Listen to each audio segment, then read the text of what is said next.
Como ha dicho Pedro Emilio, soy española y llevo en Corea del Sur 16 años. He estado viviendo un año en Japón y es un país que quiero mucho, es una misión que quiero mucho, también la misión de Japón. Y por suerte he tenido muchas experiencias misioneras también en Camboya. Estoy muy unida con Camboya, especialmente, como os contaba el otro día, con vuestro hermano Denis, porque hemos trabajado con jóvenes coreanos haciendo misión en Camboya, esos encuentros de jóvenes haciendo misión en Camboya, y era precisamente en su parroquia. Hemos tenido ocasión de misionar con él y desde hace 3 o 4 años empecé a sentir esa llamada también a ser misionera en el continente digital, en Internet, ¿no? Fue Benedicto XVI que nos habló de Internet como un continente en el que nos lanzaba esa llamada a evangelizar, no tanto como un instrumento, no tanto como algo que podemos usar para evangelizar, sino Benedicto XVI nos decía que Internet es un nuevo lugar, así como pues, en el siglo XVI, pues, Asia o Latinoamérica, siglo XV, siglo XVI, se fueron abriendo esos lugares y los misioneros fueron llegando, o como cada uno de vosotros habéis llegado, ¿no? A Japón, a Kenia, habéis llegado a Venezuela, a Brasil, y llegas a ese lugar, tienes que aprender el idioma, tienes que inculturizar tu misión. Pues igual yo sentí hace unos años la llamada a lanzarme a esa misión en el continente digital como un lugar en el que hay personas que están viviendo, que son los jóvenes. Los jóvenes de todo el mundo están viviendo ahí. Entonces, para podernos encontrar con ellos tenemos que ir donde ellos están. Y bueno, quiero compartir con vosotros la presentación que he preparado. Voy a compartirla. Aquí está, ¿no? A ver si soy capaz de abrirla bien. Vale, está aquí, ¿no? Espero que lo podéis ver bien. No sé si se ve la pantalla completa. ¿Se ve la pantalla completa? ¿Se ve bien? Sí. Ah, vale. Bien. Entonces, esta es la charla que, tal como yo la he pensado, ¿no? ¿Cuál es la visión de la misión de la Iglesia en este momento presente, ¿no? Quizá en la charla pasada, pues, vuestro compañero iba recogiendo un poco en vuestra congregación cómo se ha vivido la misión. Entonces yo quería compartiros cómo la Iglesia está intentando, el Papa Francisco está intentando impulsar la misión en este momento presente, y desde ahí, pues que vosotros mismos podáis reflexionar cuáles son las oportunidades para la animación misionera y cuáles son esos nuevos areópagos que nos ofrece esta oportunidad, por ejemplo, como el continente digital, ¿no? No sé si soy capaz de pasarla. Así. Entonces, el Papa ha hablado de esta Iglesia en salida. Es la gran definición de la misión en este momento presente. Pero ¿qué contenido tiene esta Iglesia en salida, ¿no? Y el Papa le pone estos 5 verbos, ¿no? Este primerear, que no sé cómo lo van a traducir los traductores, porque el Papa Francisco se inventa las palabras, entonces ellos que se la inventen, ¿no? Primerear, involucrarse, acompañar, fructificar, festejar. Entonces el Papa nos llama a primerear. ¿Qué significa esto? Que cada uno de vosotros, en los lugares donde estáis y la misión que Dios os confía y la animación misionera que Dios os confía, va a haber muchas cosas que sentís que lo hacéis por primera vez. Y eso es muy bueno, porque el misionero es verdad que es una persona que primerea, ¿no? Yo, por ejemplo, yo fui la primera misionera en mi comunidad que empezó a hacer vídeos en YouTube, ¿no? Entonces, claro, cuando eres el primero que hace algo, pues, no sé, eso te puede dar vergüenza o te da miedo, te puedes equivocar, puedes tener críticas, puedes tener éxito, puedes creer que eres a lo mejor, ¿no? Entonces, esos son los riesgos de primerear, pero el Papa nos dice que intentemos entrar siempre por ahí, ¿no? No estar en lo estable, en lo cómodo, sino realmente hacer cosas por primera vez, porque es lo que nos pide el momento presente, ¿no? Y él lo fundamenta aquí. El Señor tomó la iniciativa, la ha primereado el amor de Dios. El amor de Dios es primero, sale al encuentro. Y sobre todo este primerear tiene un objetivo que es buscar a los alejados. Yo, por ejemplo, siempre he trabajado con pastoral de juventud y me planteaba, por ejemplo, cómo llegar a jóvenes españoles alejados de la iglesia. Yo, que soy misionera española, pero que vivo en Corea, ¿cómo puedo llegar a un joven español alejado de la iglesia? Entonces, ahí fue, por ejemplo, para mí la llamada a estar como misionera en las redes sociales, ¿no? Hay muchos jóvenes españoles que están alejados de la iglesia, que no son creyentes o son bautizados pero no practican, pero les interesa el tema de Corea, les interesa la música de Corea, les interesan los dramas coreanos. Corea está de moda ahora muchísimo. Yo me empecé a dar cuenta, cuando iba de vacaciones a España, que la gente hablaba de Corea. Entonces yo dije, bueno, toda la gente habla de Corea, la gente se interesa por Corea, yo estoy en Corea, yo hablo coreano. Voy a usar todo eso como una oportunidad. Entonces, os puedo enseñar aquí, ¿no? Empecé, por ejemplo, a hacer este tipo de vídeos. Hacer un tipo de vídeos, por ejemplo, al principio, cuando yo empecé estaba en Japón. Entonces, si os fijáis, este tipo de vídeos que hay aquí, este vídeo gustó mucho a la gente. Es un vídeo que se llama ¿Quieres entrar a una casa tradicional japonesa? ¿No? 10 elementos de la casa tradicional japonesa, ¿no? Como en aquella época yo vivía en Japón, pues es un vídeo que muestra cómo es una casa tradicional japonesa, con el tatami, con pues, las ventanas que se abren así lateralmente. Pues este vídeo, fijaros, ¿no? Lo han visto 26.300 personas, ¿no? La mayoría de las personas que siguen mi canal son jóvenes. Y entonces uno puede decir, pero bueno, este vídeo no habla de Dios. Este vídeo se puede considerar que no es evangelización, ¿no? Para mí, este vídeo es una puerta que yo abro para que las personas entren en contacto conmigo y yo pueda entrar en contacto con ellas. Entonces, a lo mejor las personas ven este vídeo, simplemente entran en contacto conmigo y conocen que yo soy Esther y que vivo en Japón. A lo mejor ni siquiera saben que yo soy misionera, simplemente es Esther, está en Japón. Pero es que mira el siguiente vídeo que viene después, el cristianismo en Japón, Tokio y sus mártires. Este vídeo ya lo han visto menos personas, solamente 12.000, pero son muchísimas, 12.000 personas son muchísimas personas, sobre todo pensando que son todos jóvenes. Después, conocí la iglesia católica más bonita de todo Japón, 8.000 personas. 10 cosas geniales de la iglesia católica en Japón. Entonces, es verdad que primerear, yo esto lo decía por primerear, ¿no? Primerear tiene también algo de hacer intentos de acercarnos a las personas donde están, ¿no?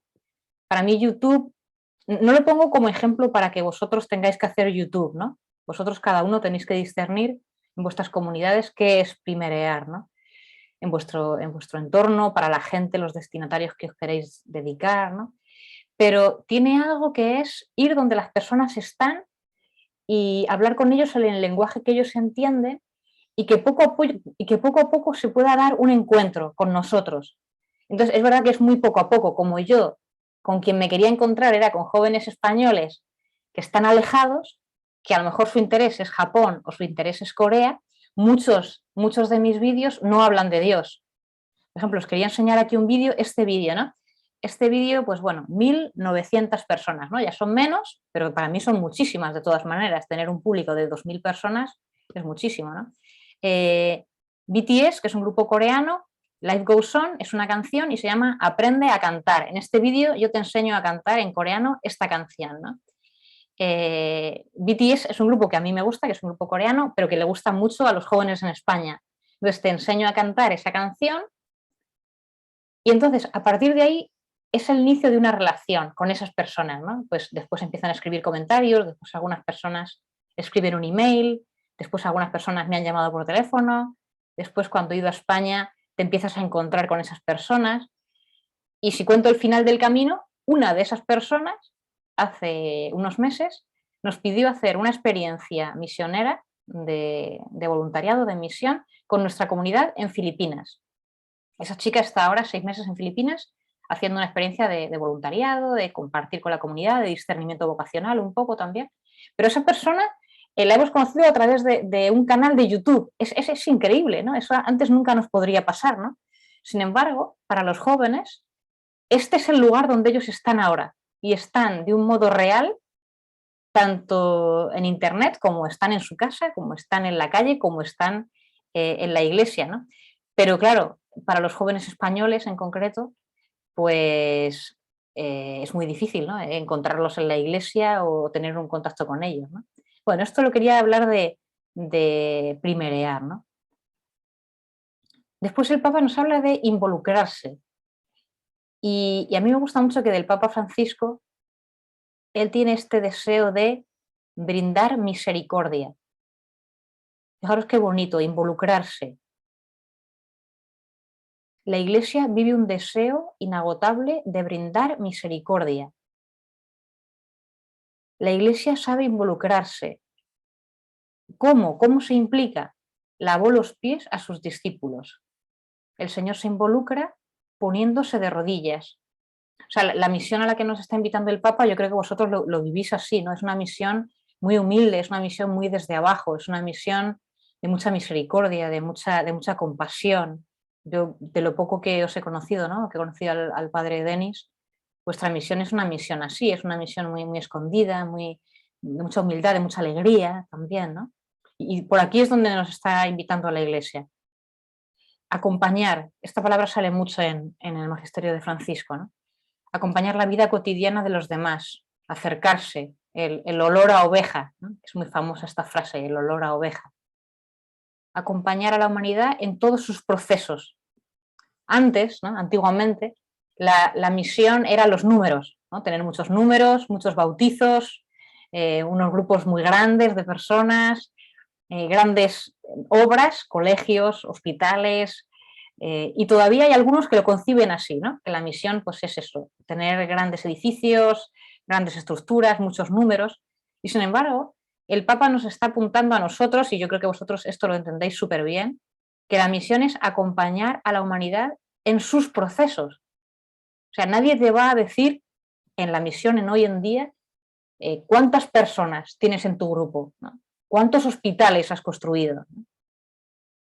Se te va a preguntar cómo te va el proceso que acompañas, ¿estás contento acompañando este proceso? La persona va caminando poco a poco en el encuentro con Jesús, vas haciendo proceso tú, estáis contentos en ese proceso, ¿no? Y fijaros qué bonito, el misionero sabe de esperas largas, de aguante apostólico, de paciencia. Y yo creo que vosotros que estáis en idiomas como el japonés, en Brasil, en Canadá, en Kenia, que unos sois españoles, otros inglés, otros francés, ¿no? Sabéis mucho de paciencia, ¿no? Y esto habla de muchísimo amor, ¿no? Y este es el testimonio misionero que la Iglesia está pidiendo hoy en día, ¿no?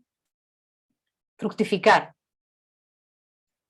Y cuando habla de fructificar, tampoco habla de frutos, fuegos artificiales, ¿no? Como de flash, ¿no? Cuando el Papa Francisco habla de fructificar, habla de cuidar que el trigo no pierda la paz por la cizaña, ¿no? Esto yo personalmente ha sido algo que me ha sido difícil, ¿no?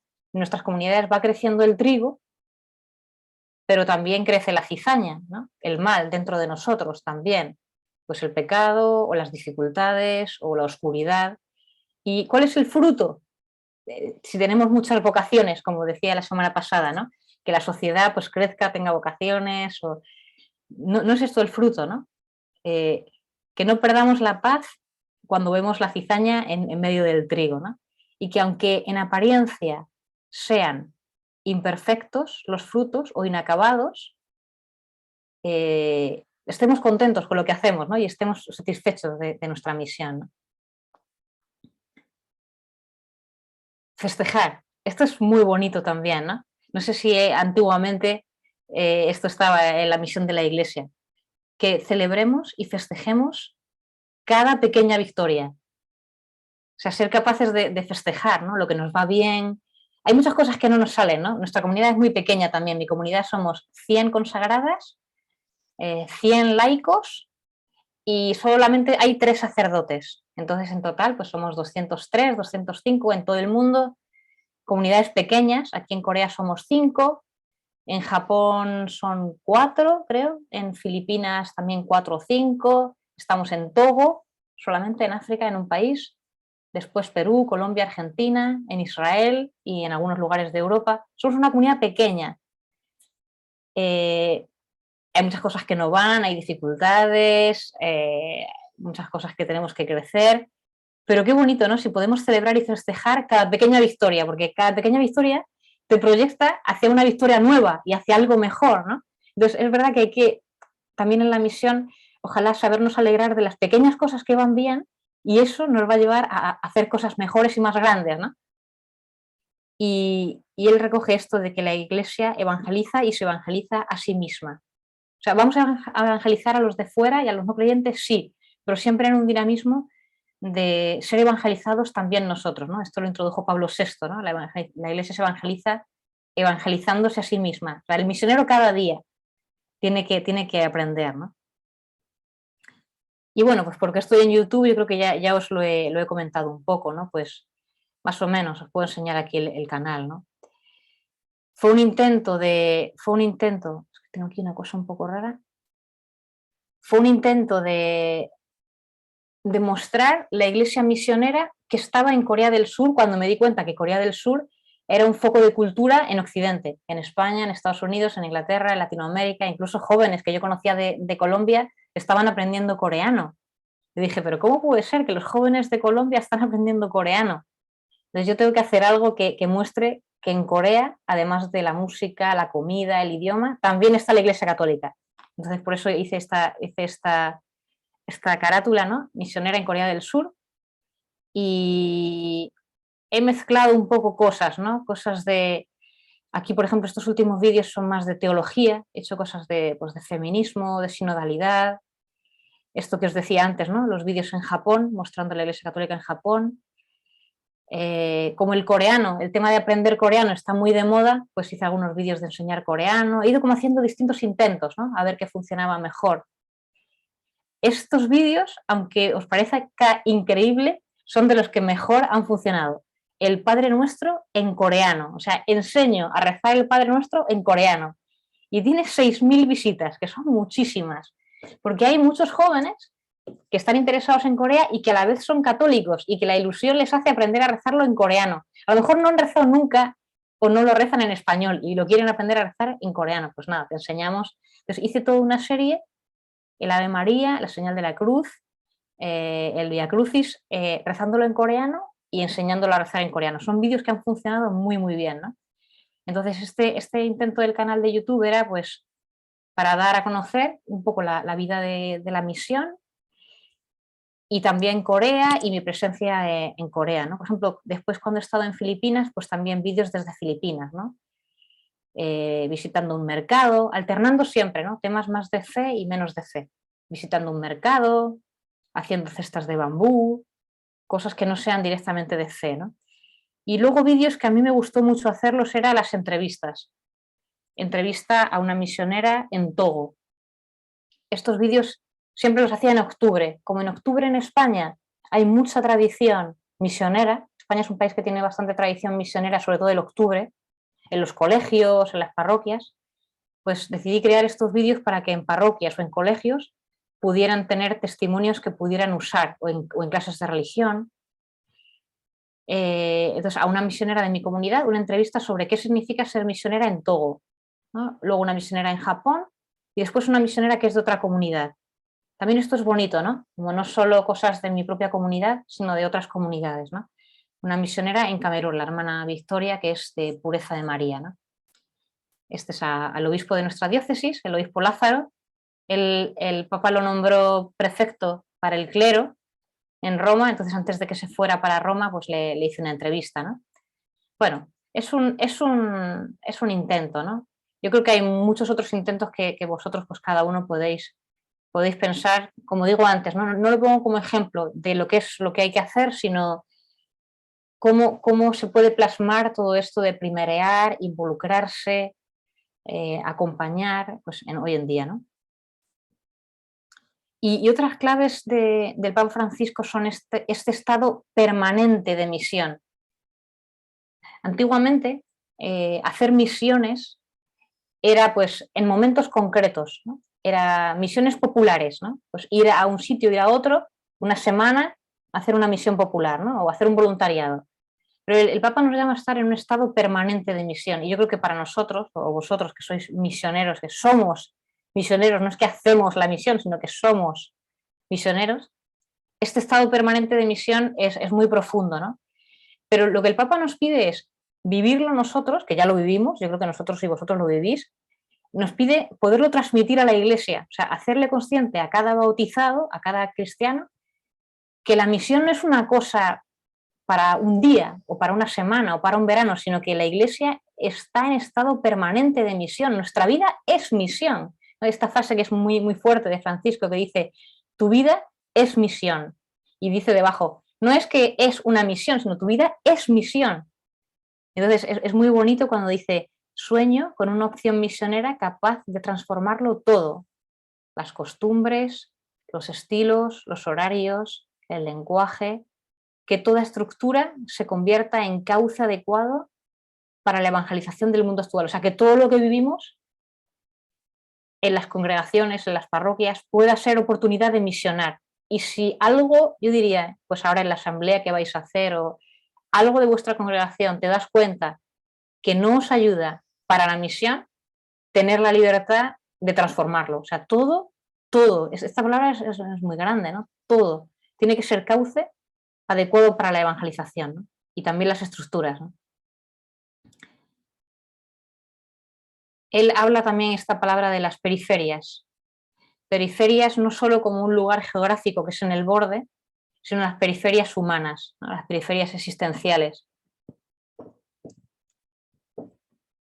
Dice, ir a las periferias no implica correr hacia el mundo sin rumbo y sin sentido. Antiguamente la misión era ad gentes, ¿no? Llegar muy lejos, llegar al final, ¿no? Llegar allí a Japón, a Kagoshima o llegar a China, ¿no? Y dice, ahora es más bien detener el paso. ¿Qué se nos pide a nosotros? Tanto si estamos en Japón como si estamos en México o en Madrid, la misión es detener el paso, dejar de lado la ansiedad y mirar a los ojos y escuchar. O sea, la misión con Francisco ha cobrado un paso de profundidad muy grande, ¿no? Que no es que no estuviera con Jesús, porque Jesús ha vivido así siempre y esto es el Evangelio, pero quizás se había puesto mucha énfasis, yo creo que pues desde los jesuitas, ¿no? Cuando fueron a Argentina y desde la misión española que se lanzó, pues la gran misión, ¿no? A Latinoamérica, de llegar muy lejos, de hacer grandes cosas, pero cuenta mucho también ese mirar a los ojos, escuchar, acompañar y ser como el padre del hijo pródigo, que cuando una persona vuelve, ¿no? Pueda entrar sin dificultad, ¿no? Acompañar con misericordia y paciencia las etapas posibles de crecimiento de las personas que se van construyendo día a día. A mí esto, la verdad, no sé cómo cae en vosotros. Después podemos hacer un momento de debate cómo cae en vosotros. Yo cuando escucho que la misión que la Iglesia nos pide es esto, me da muchísima paz, porque yo no me veo capaz de construir un gran hospital, ni de hacer muchas escuelas, por ejemplo, en Corea, los grupos que tenemos son grupos de 4 personas, 5 personas. Es una misión muy humilde, ¿no? Sin embargo, si a mí la misión que me pide la Iglesia es acompañar con misericordia y paciencia las etapas de esas personas, a mí eso me entusiasma y yo me quiero dedicar a eso, ¿no? Esta es la gran frase del Papa, ¿no? La revolución de la ternura. Y que esta ternura sea virtud de los fuertes, la humildad, la mansedumbre, y no de los débiles. No pensar que somos débiles si tenemos esta humildad y esta mansedumbre, ¿no? Todos somos misioneros. El mes de octubre siempre ha sido un mes misionero, pero en el 2019 ya os acordáis que fue el mes misionero extraordinario. Y ahí el Papa lanzó otra vez a la Iglesia todos somos misioneros. Pero yo creo que todo esto tiene que ver con la animación misionera en el sentido de que si la animación misionera es hacerle concebir a la Iglesia que nosotros solo somos lo que ellos están llamados a ser también. O sea, nosotros lo vivimos en el día a día 24 horas, todos los días, de lunes a domingo, pero que en realidad cada bautizado es misionero, ¿no? Y la alegría que nosotros vivimos, o el entusiasmo que vivimos, o el encontrar a Jesús en los pobres, todo lo que nosotros vivimos es lo que está llamado a ser cada cristiano. Entonces, Pedro Emilio, cuando me invitó a hacer esta charla, me dijo esa pregunta, ¿no? ¿Tiene sentido seguir hablando de animación misionera? Pues yo la verdad que confieso que yo misma no sabía qué responder, pero es que en sí la misión, ahora tal como el Papa nos la plantea, es 100% animación misionera, porque es ser misionero, hacer que los otros sean misioneros. Y entonces no vería yo en este momento la diferencia entre personas que hacen la misión y personas que hacen la animación misionera, porque es que los que hacen la misión le están diciendo con su vida a los otros, haz lo que yo hago, si es que yo soy feliz así y es que esto es tu ser cristiano, o sea, si haces esto serás feliz, simplemente te doy un ejemplo o te digo cómo se puede hacer, pero hagámoslo juntos. Y los que hacen animación misionera tampoco pueden ser personas que no hagan la misión, que están simplemente pues haciendo una revista. Es como, realmente se ha transformado todo esto, ¿no? Y lo hacen preferencial por los pobres, ¿no? El Papa es obispo de Latinoamérica, ha sido obispo en Argentina, que ya pues todos los que estáis en Argentina conocéis pues la gran obra del CELAM en Medellín, en Puebla, en Aparecida, y la gran noción muy fuerte preferencial por los pobres, ¿no? Que no se olvide que esta opción preferencial por los pobres siempre fue opción preferencial por los pobres y por los jóvenes. Fue una opción que estuvo muy desde el principio, creo que desde Puebla ya salía muy fuerte, ¿no? Yo he leído que en vuestros documentos vosotros también tenéis, creo que desde el 2018, esta opción especial también por los jóvenes. Nosotros también en nuestra comunidad teníamos esta opción preferencial por los pobres y hemos incorporado con mucha fuerza la opción preferencial por los jóvenes. Porque es verdad que haces la misión para todos, pero tienes que poner las fuerzas en algo, no puedes hacerlo todo. Entonces, es verdad que la Iglesia en este momento también nos pide que los jóvenes les demos, pues no sé, el 80% de nuestro tiempo, porque no hay muchas personas que se dedican a eso, es una urgencia y ellos van a ser, si ellos se entusiasman con nuestra misión, ellos van a ser los misioneros de mañana, ¿no?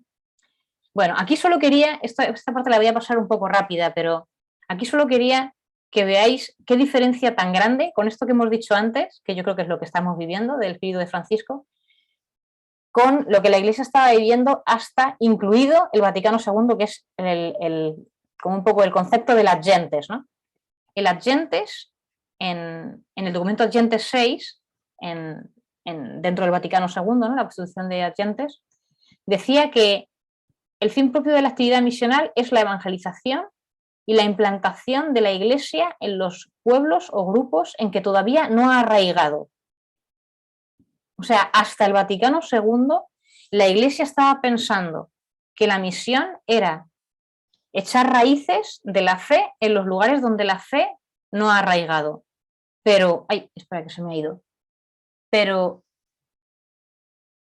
entonces, ¿qué significaba para ellos ser misioneros en Brasil o en Venezuela o en Argentina o en estos lugares donde la fe ya está súper arraigada? O sea, la fe está muy, muy arraigada en Brasil, en Venezuela, en Argentina. Y la misión, decían ellos, que crezca la iglesia autóctona en todo el mundo, que esté suficientemente organizada y dotada de energía, de madurez y conveniente de una jerarquía unida y de medios naturales al plano del desarrollo que aporte su cooperación al bien de toda la iglesia. O sea, era en los bautismos establecer la iglesia local, poner una iglesia, un edificio, construir la diócesis, el obispo en torno a la diócesis y establecer la iglesia local. Hasta ahí es donde llegaba la misión o la visión de la misión en ad gentes y sobre todo en territorios donde la fe no ha llegado. A mí me parece un cambio, o sea, con Francisco me parece un cambio radical porque te está hablando, que hablábamos hace un momento, ¿no? De ternura, de que todos somos misioneros, de primerear, y eso te lo está hablando sin darle importancia, si estás en Europa, si estás en España, si estás en Japón, o sea, estamos como en otro nivel de discurso, ¿no? Dice, el medio principal de esta implantación es la predicación del Evangelio. Por ejemplo, el bautismo, se menciona muy fuertemente aquí el bautismo, la Iglesia como cuerpo del Verbo encarnado, se nutre de la palabra de Dios y el pan eucarístico.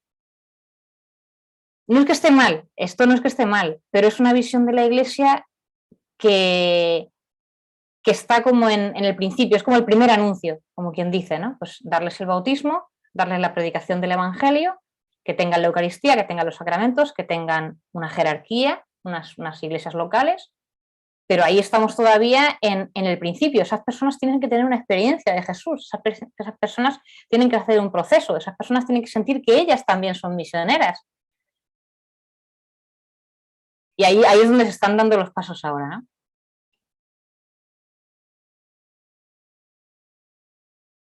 Entonces, aquí, en esta concepción todavía de las gentes, se separaban entre estos tres conceptos, ¿no? Pastoral, que era en Europa, pues cuidar la fe de los ya creyentes, misión ad gentes, que sería, pues eso, en Corea, en Japón, llegar a personas que no tienen fe, y luego diálogo interreligioso. Y eran tres instancias totalmente separadas, ¿no? Los misioneros que se dedicaban a la pastoral o a la animación misionera, los que se dedicaban a la misión ad gentes, y los que se dedicaban al diálogo interreligioso, ¿no? Es como tres bloques completamente separados. Se diferencia, además lo pone así, se diferencia en actividad pastoral,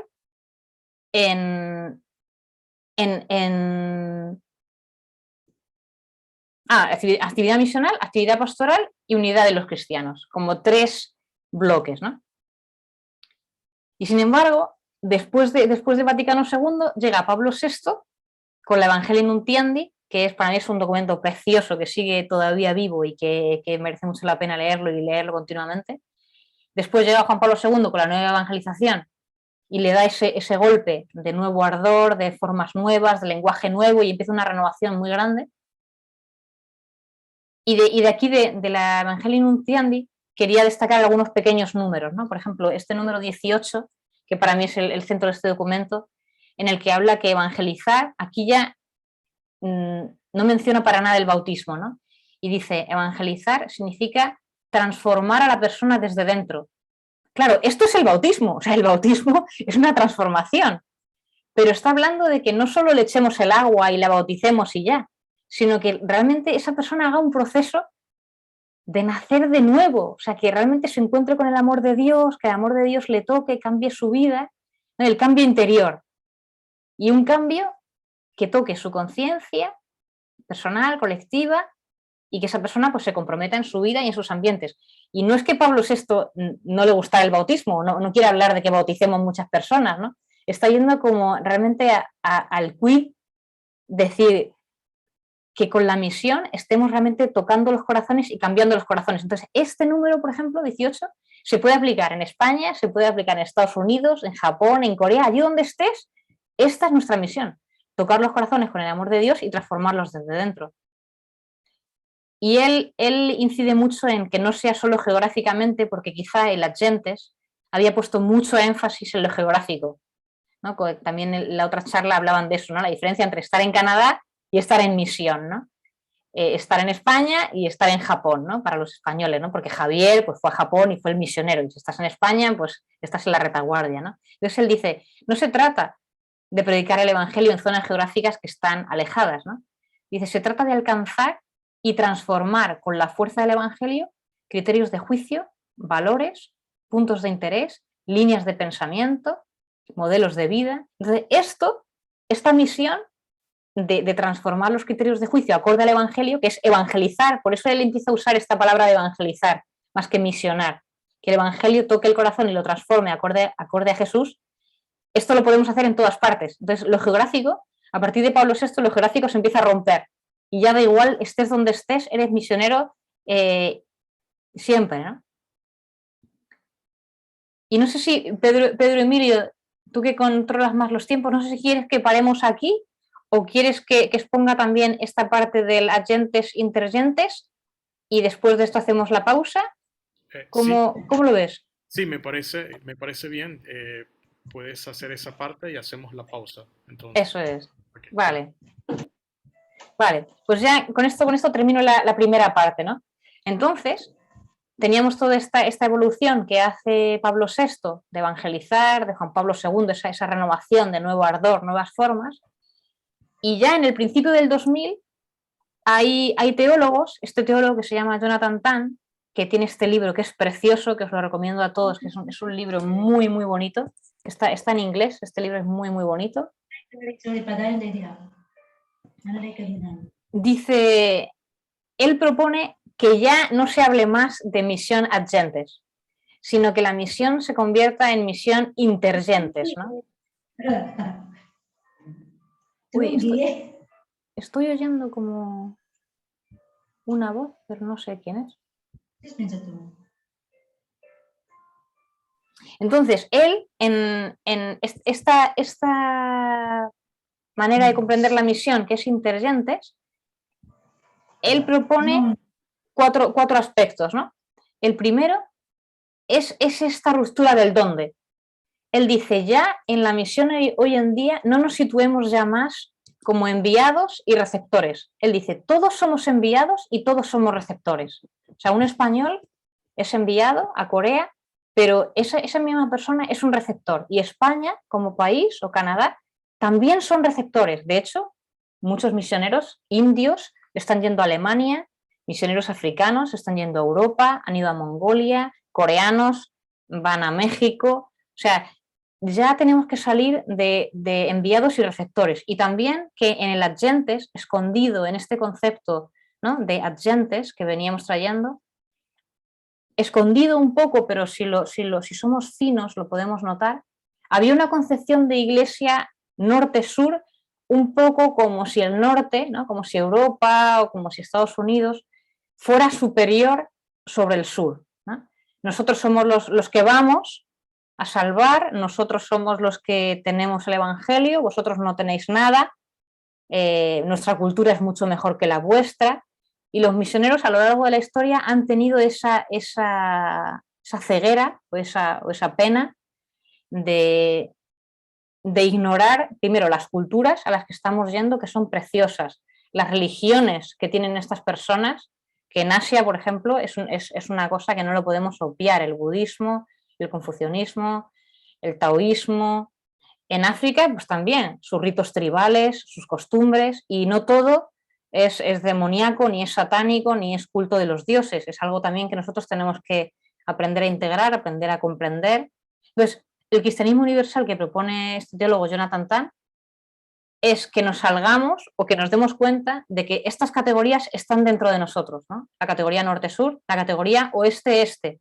La categoría norte-sur en el sentido de que el norte se cree mejor que el sur, el oeste se cree mejor que el este, el blanco se cree mejor que el negro o que el asiático, y eso ya no puede ser.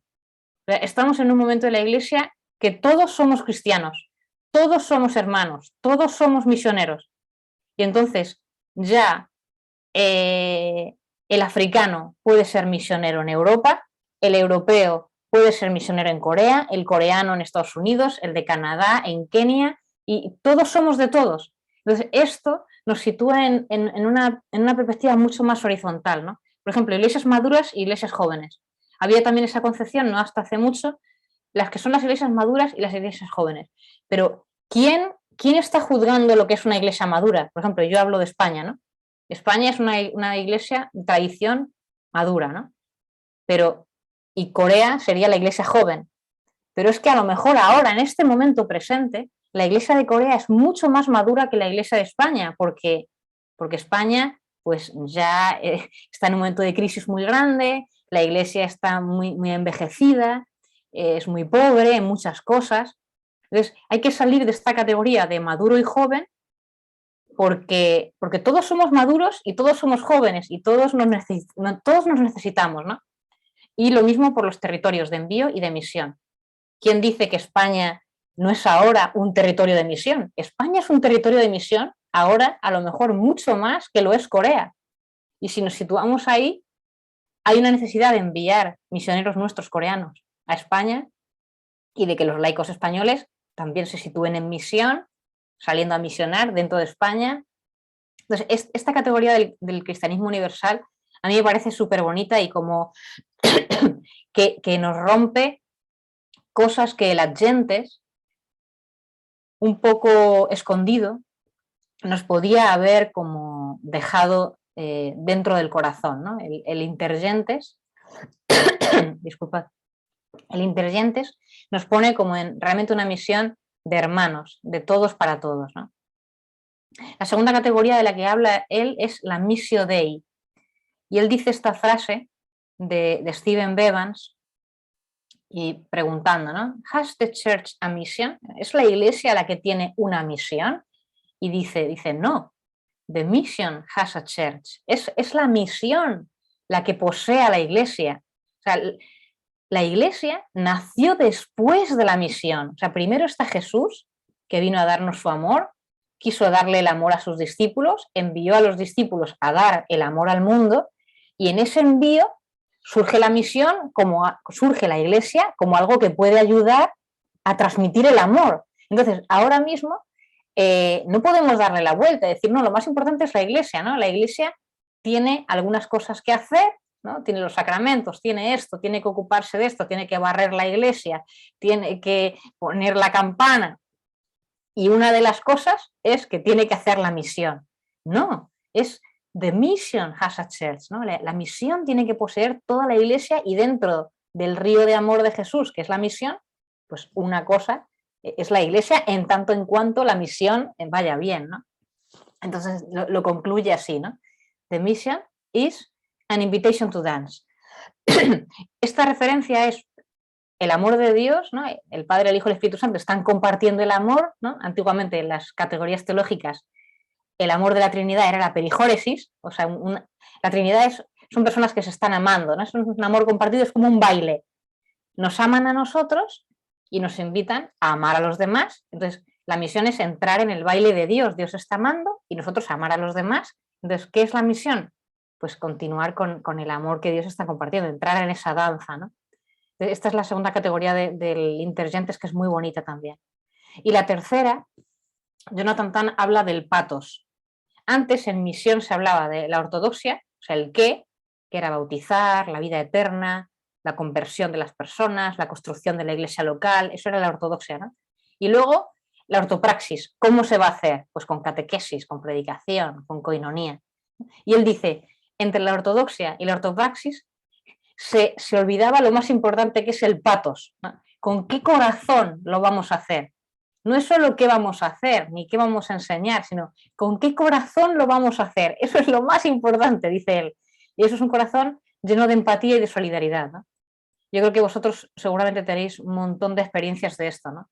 Más allá de qué actividades hagamos, qué bautismos o qué misión tengamos, todo lo que es realizado con una gran empatía y una gran solidaridad hacia las personas tiene un fruto grandísimo, ¿no? Entonces, es importante la ortodoxia, ¿no? Que seamos católicos, que no seamos herejes, es importante, ¿no?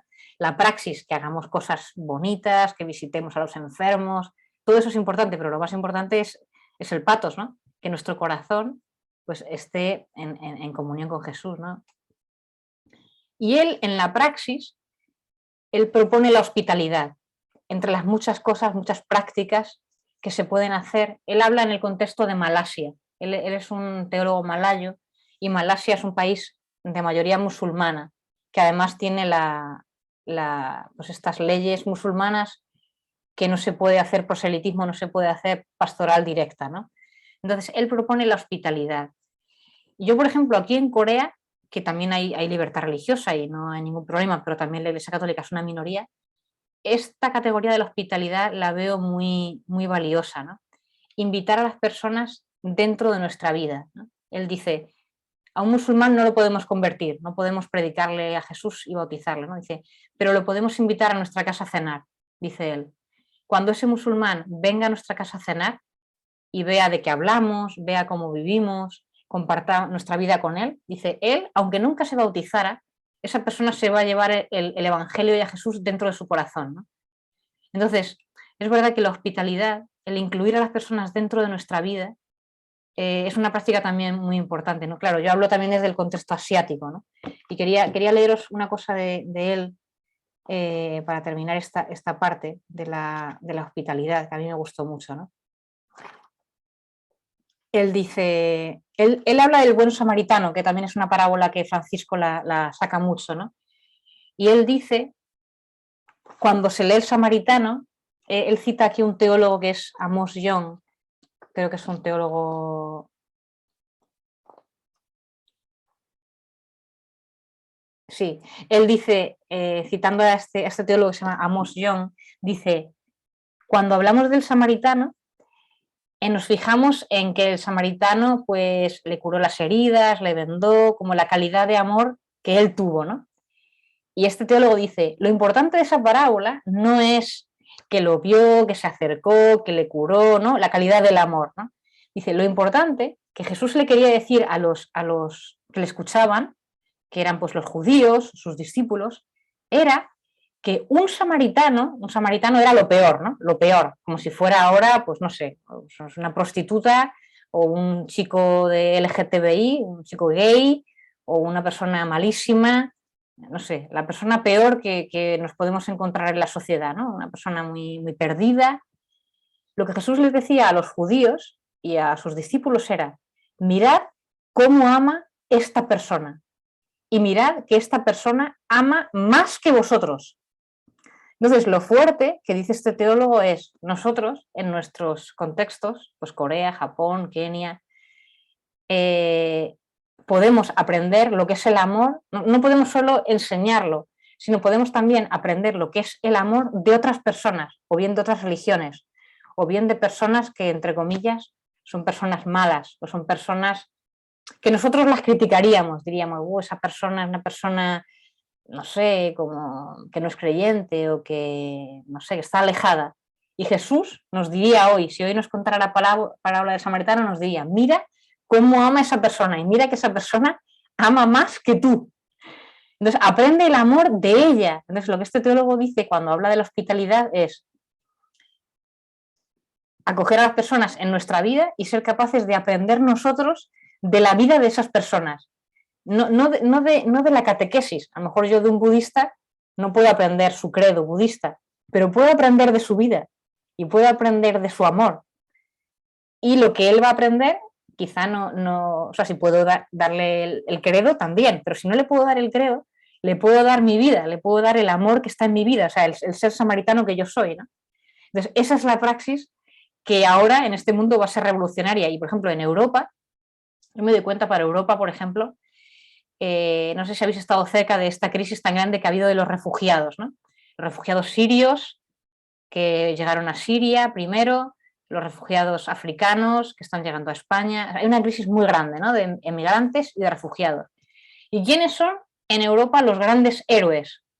No es la Iglesia Católica. La Iglesia Católica ya no es el gran héroe de Europa, ¿no? Son las personas que se han dedicado a rescatar en el mar, cuando venían los refugiados sirios y venían con lanchas, se hundían en el Mediterráneo, se ahogaban las personas, ¿no? Lo habréis visto en vídeos.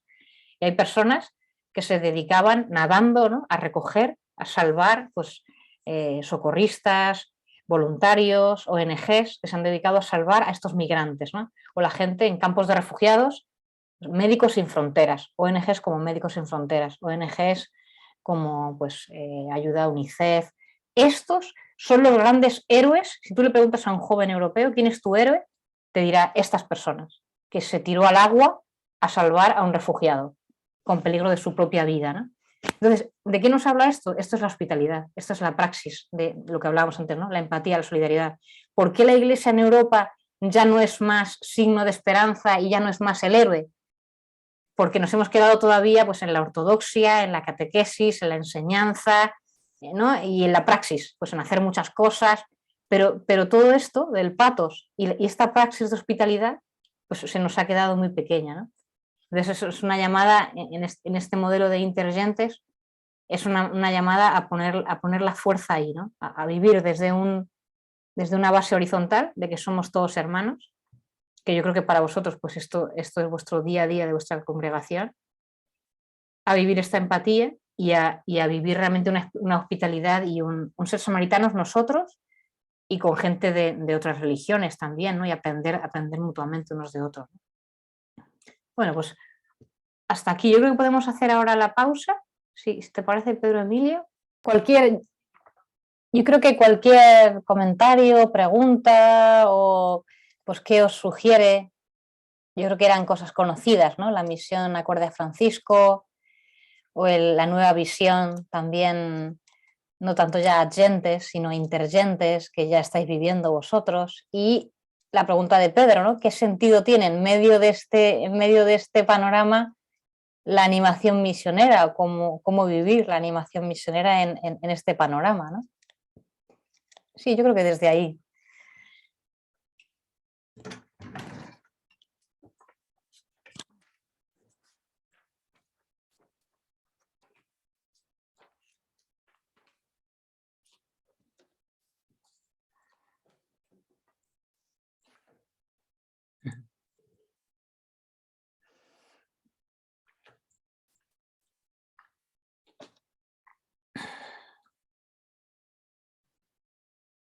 So yes, any comment, question, reaction to? Donna is saying my internet is unstable. Yes. Ah.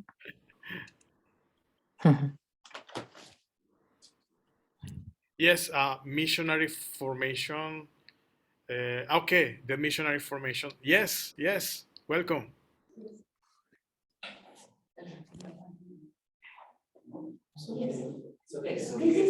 Yes, thank you so much for this rich sharing.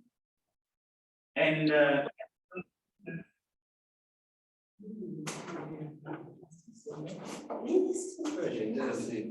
are some things that actually also I think we have been has been shared that struck us in how to approach the mission during this time, because we know that there are also changes in the way now the mission is done.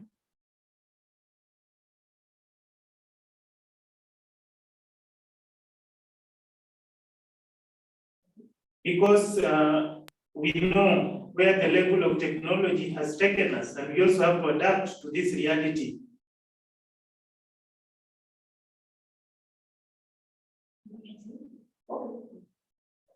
So now there are three key components that have been shared with us in approaching the missionary animation, whereby by quoting the speaker, he said that yes, the church has been more of the line of the catechism, but someone outside the context of the church is not really able to understand this. How can we be able to approach these people? And giving the examples of the Asians and all that are not Catholics.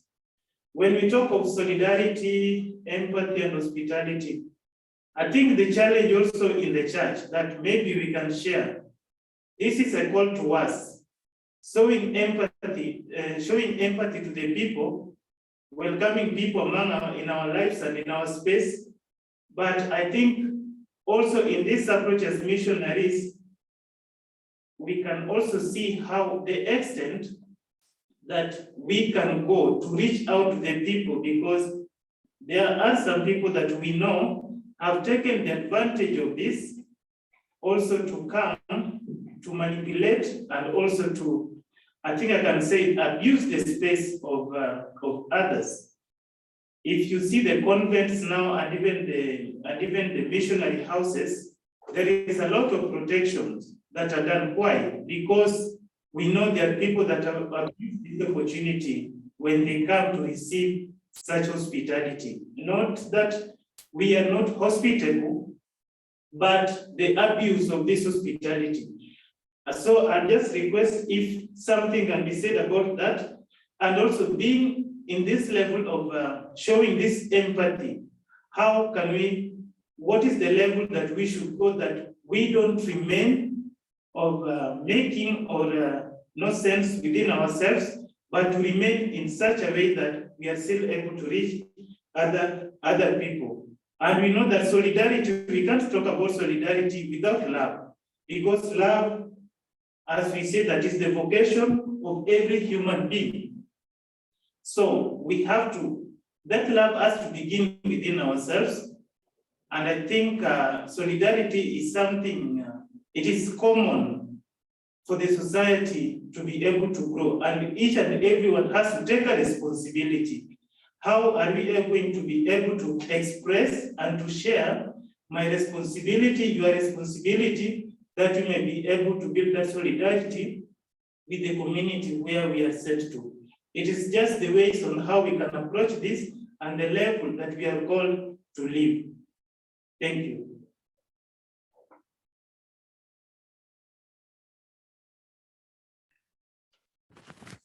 Thank you. Yo creo que eran preguntas muy buenas. No sé si Pedro quieres traducir algo al español. No sé si hay alguien que no lo haya entendido de los que están aquí. Y yo lo que siento en este momento es, más que yo responder estas preguntas que él lanzaba, ¿no? ¿Hasta dónde la hospitalidad? Si luego nos abusan esa hospitalidad, los que vienen se aprovechan también, ¿no? Y esa empatía, ¿hasta dónde la empatía? Porque también tenemos que salir al encuentro de otros también, ¿no? Y la solidaridad. Esas preguntas que él lanzaba, a lo mejor también otros de vosotros, desde vuestra propia experiencia, también podéis ir contestando, ¿no? Hacer diálogo de esto, yo creo, ¿no? De otras experiencias de las comunidades, ¿no?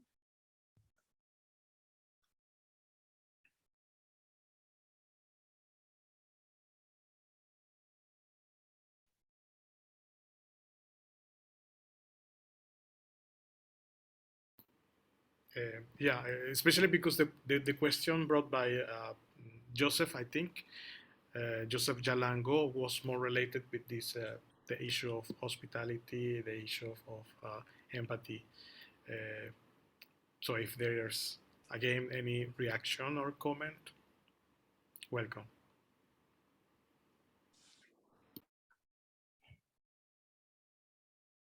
Y ellos en Kenia han vuelto a levantar la mano, entonces si hay otro de ellos que quiere hablar, creo que puede hablar también. Ah, ok. Sí, no sé si es la misma mano de antes o es otra, no sé.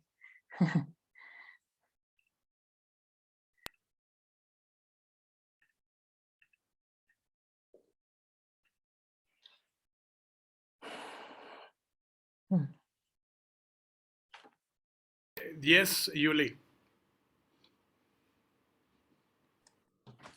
Well, muchísimas gracias por esta charla. Estaba pensando a una cosa que mi madre decía. Era de hacer teología de cocina, pero estoy hablando de 30 años atrás. Y porque las personas se presentaban que había estudiado tal cosa en Roma y todo eso, mi madre nunca salió de nuestra región. Entonces dijo, bueno, tengo un doctorado en cocina, en teología de cocina. Todo el mundo se quedó un poco sorprendido. Entonces lo que era es de abrir la puerta al que se presenta y dar de comida al que se sienta en su mesa. Y realmente me estoy dando cuenta como mi madre ya había entendido algo de la hospitalidad, como lo dijiste. Y también como Bertrand dijo la semana pasada, ¿no? Que la misión, nuestros grupos tienen que ser como un laboratorio, ¿no? Como una cocina, no tanto de la comida, sino lo que pasa en la cocina. Y creo como si para mí en mi cabeza todo se encaja y que realmente en Japón estoy viendo que sin decirlo, sin dar eso como meta, se hace un poco también. Y me imagino que en todos los grupos se hace de una cierta forma de recibir, porque es en el espíritu familiar que tenemos también, de recibir en nuestra vida. Eso me gustó mucho, ¿no? De recibir las personas en nuestras vidas. Y creo que siendo pequeños grupos, eso nos los permite más, siento. Otra cosa que me gustó bastante, bueno, no que fue dicho así, sino que no pensar en grandes cosas, pero también valorizar lo pequeño que hacemos. Porque somos grupos pequeños. Y no podemos pensar hacer una animación misionera para un grupo de 1000 personas, porque no somos esa cantidad de personas. Y que todo lo pequeño que hacemos también tenemos que valorizarlo. Y eso me da mucha esperanza, es como más a nuestro alcance también, de pensar en proyectos grandes, pero valorizar lo pequeño, las iniciativas personales y también de grupo que podemos hacer. Yo creo que ahí, para mí, es como una respuesta de lo que estaba pensando. Sí, puede ser que es una dirección que tenemos que tomar más bien en serio, sino pensarlo y desarrollar esta pequeñez que somos, pero también en la misión, en lo pequeño que da sus frutos también. Da sus frutos. Bueno, no es una pregunta, es más un comentario.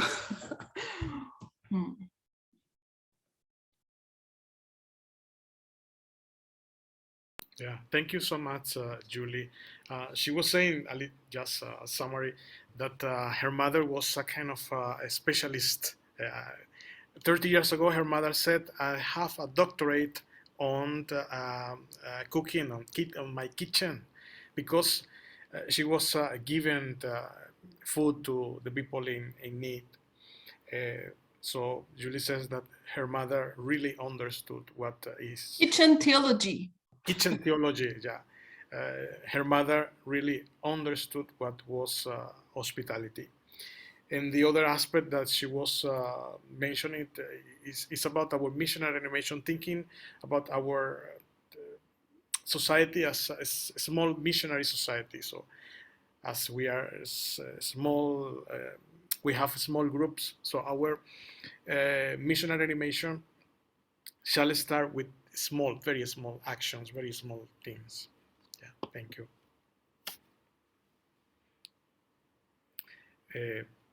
Bueno, Esther, si tú quieres, podemos entonces continuar con la última parte. Solamente verificar si Argentina y Pedro están allí, entonces para que nos continúen ayudando con la traducción, y voy a reiniciar entonces con la traducción.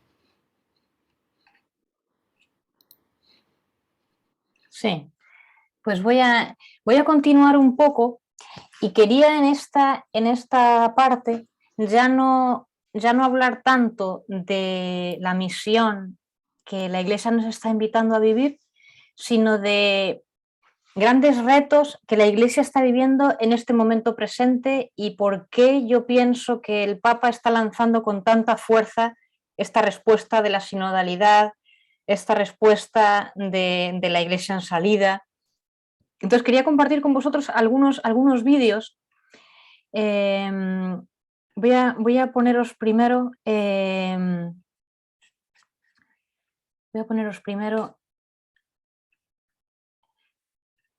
No sé si habéis escuchado que el Papa ha publicado en el 9º aniversario de su elección, él lleva 9 años como Papa, él ha publicado esta Constitución Apostólica, Predicate Evangelium. Es el último documento que ha sacado el Papa, ¿no? Predicate Evangelium, se llama Predicar el Evangelio, o sea, hacer la misión.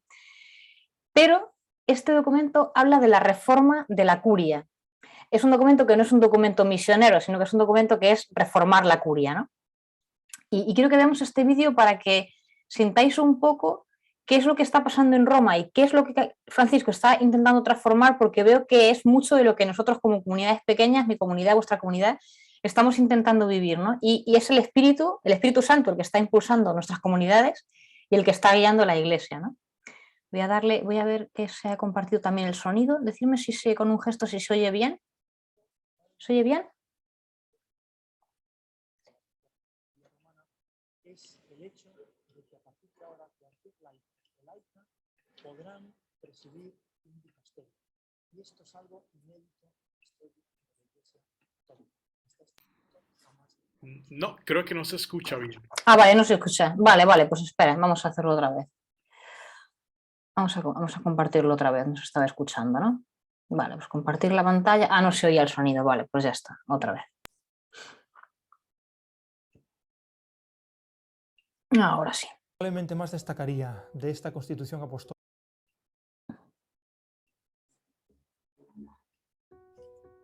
El aspecto que probablemente más destacaría de esta Constitución Apostólica para la reforma de la Curia Romana es el hecho de que a partir de ahora cualquier laico o laica podrán presidir un dicasterio. Y esto es algo inédito en la historia de la Iglesia Católica. Hasta este momento jamás había sucedido algo similar. La razón que posibilita esta inversión, este cambio, es la naturaleza vicaria de los cargos que efectivamente se ejercen en la curia. Dicho más fácilmente, todos los que trabajan en la curia lo hacen por delegación explícita del Papa, de tal manera que basta el bautismo para poder adquirir y para poder tener un puesto de máxima responsabilidad. El documento tiene una clave de fondo muy importante, que es la conversión. En ella sitúa toda la reestructuración y la transformación que sugiere el documento para la Curia Vaticana. Este es un término muy importante porque significa progresar desde el ser hacia lo que es la verdad, hacia lo que es la esencia de las cosas. Y es una clave muy importante para el Papa Francisco, que todo su pontificado ha estado marcado por conversiones, ecológica, a la buena política, conversión pastoral. Ahora nos plantea la conversión misionera e incluso la sitúa en el horizonte del espíritu del Vaticano II, que se puede sintetizar, dice el documento, en la parábola del buen samaritano. Esto es muy importante porque señala que se trata al final de que las estructuras ocupen el menor espacio posible para que la persona y sobre todo las necesitadas puedan tener la atención precisa. Y de hecho un criterio muy relevante del documento es que invita a una reducción de estas estructuras eclesiales. Además de la finalidad misionera, evangelizadora del trabajo de la curia, una de las claves de esta reforma es la sinodalidad, que se plasma en dos aspectos fundamentales. Por un lado, la llamada a una mayor escucha, diálogo, fluidez en el trabajo entre los dicasterios, y por otro lado, la insistencia en el sujeto eclesial. Es el entero pueblo de Dios el destinatario de la labor de la curia, pero también debe participar en su trabajo. De ahí que hayan desaparecido las anteriores limitaciones, no todas, pero sí muchas de ellas, a la participación responsable de los laicos en la curia romana. Esto no es casual, porque incluso el nombre del documento Predicad el Evangelio se sitúa perfectamente en la línea de reforma en la cual el Papa Francisco lleva trabajando desde el inicio de su pontificado. Quiere privilegiar la Iglesia en salida, el carácter misionero de la Iglesia, la sinodalidad, algo que va en la dirección opuesta a la autorreferencialidad y cerrarse en sí mismo. Esto no es una ocurrencia propia del Papa, sino que tiene su origen en las congregaciones generales, en esos encuentros en los cuales los cardenales diseñan el perfil del futuro pontífice. Pues ahí, en esos diálogos, es cuando, digamos, se hizo patente la necesidad de reformar la curia romana en esta dinámica, digamos, excéntrica, misionera de evangelización y salida. Yo destacaría un aspecto que puede parecer anecdótico, pero no lo es. Es el significativo cambio de nombre de la Secretaría General del Sínodo. Ya no es del Sínodo de los Obispos, sino solo del Sínodo, reflejando esa dinámica estructuralmente sinodal de toda la actuación de la Iglesia. Yo creo que esto va a ser un horizonte que va a servir no solo para la reforma necesaria del Vaticano, sino que va a mostrar un horizonte para otras estructuras como conferencias episcopales, diócesis, parroquias, en las que hay una misma invitación a una conversión que, por un principio de eficiencia, reduciendo las dimensiones estructurales, permita habilitar más espacios para la atención de la persona, que al final es el objetivo de la Iglesia en todas sus dimensiones y todas sus expresiones.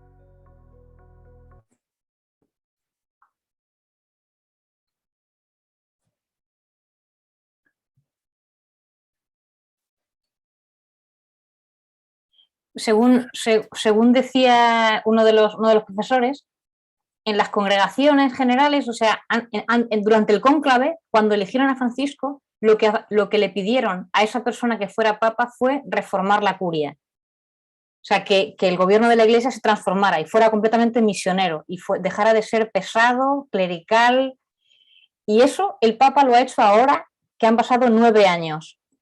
Y yo lo que veo es, él ha estado sembrando en Evangelii Gaudium, en Fratelli Tutti, en Laudato Si, con la misericordia, él ha estado sembrando y ha estado preparando la iglesia y ahora es este paso que es reformar la curia, pero tú no puedes cambiar algo desde fuera, tiene que ser desde dentro, ¿no? Y también, quizá, os puede parecer que esto no tiene nada que ver, ¿no? Pero que os quería poner un vídeo de una persona, o mejor voy a poner primero este otro, también sobre predicar el Evangelio, y después paso al testimonio. Voy a compartirlo ahora. No sé. Ahora y ahora este vídeo de aquí. Es un poco la misma expresión, pero hecha desde Rome Reports.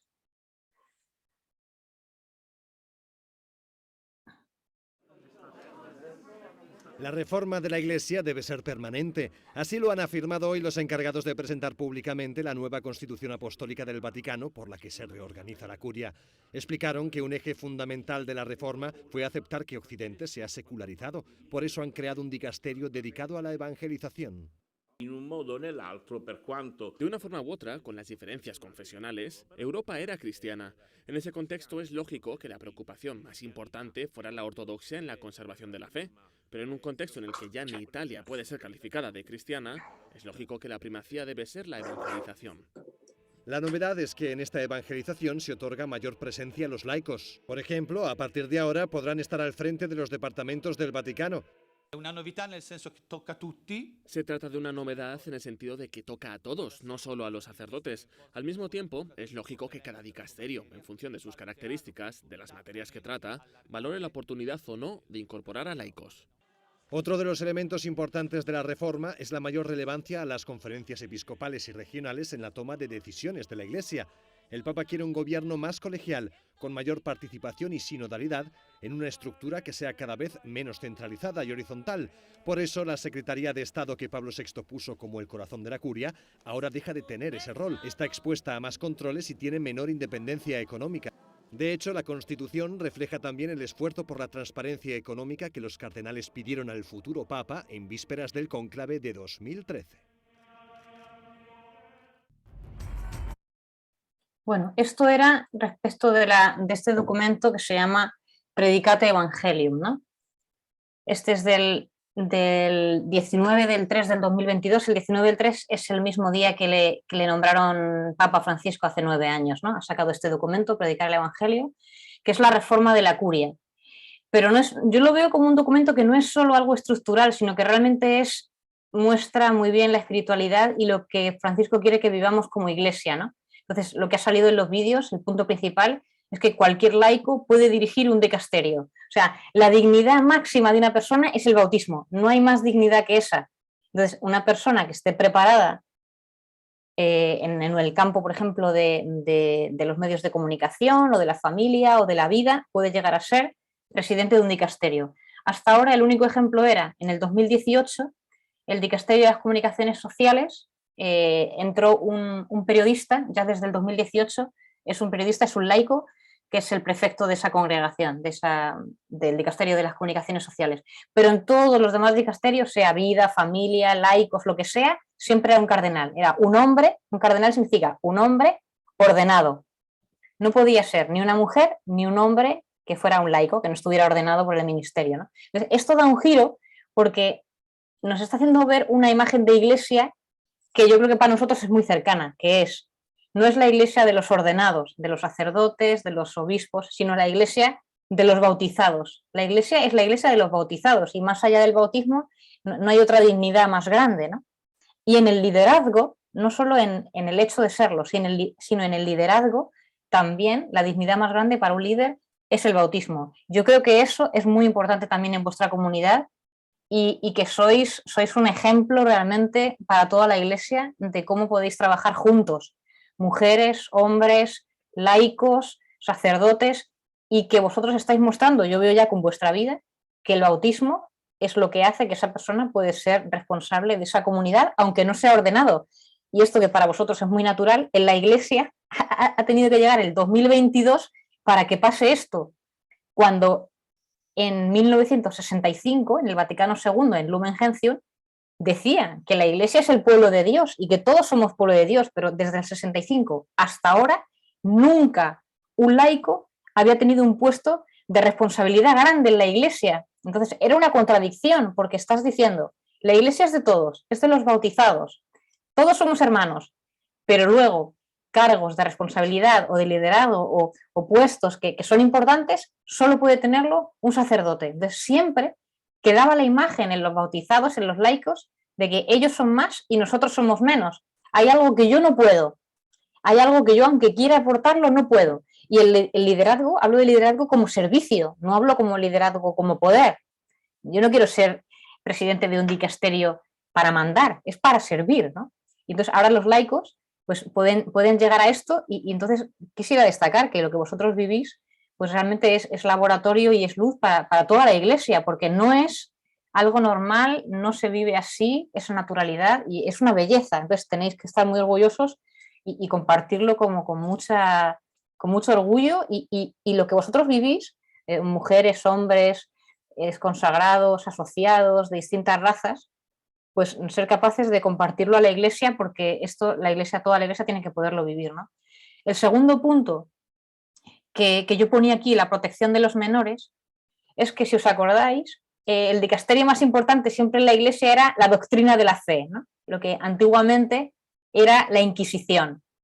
El dicasterio de la doctrina de la fe, que había sido Benedicto XVI, cuando había sido cardenal Ratzinger, y sin embargo, ahora el dicasterio que se le ha puesto, si leéis este documento de predicar el Evangelio, se han ordenado los dicasterios de nuevo y el dicasterio que se ha puesto en primer lugar, no es una jerarquía, pero es un orden, no es el de la doctrina de la fe, se ha puesto en primer lugar el dicasterio de la evangelización de los pueblos. O sea, la Iglesia realmente su misión es evangelizar a los pueblos y que tengamos una correcta doctrina, pues es importante, pero va después. Primero es evangelizar y después pues que no tengamos errores, ¿no?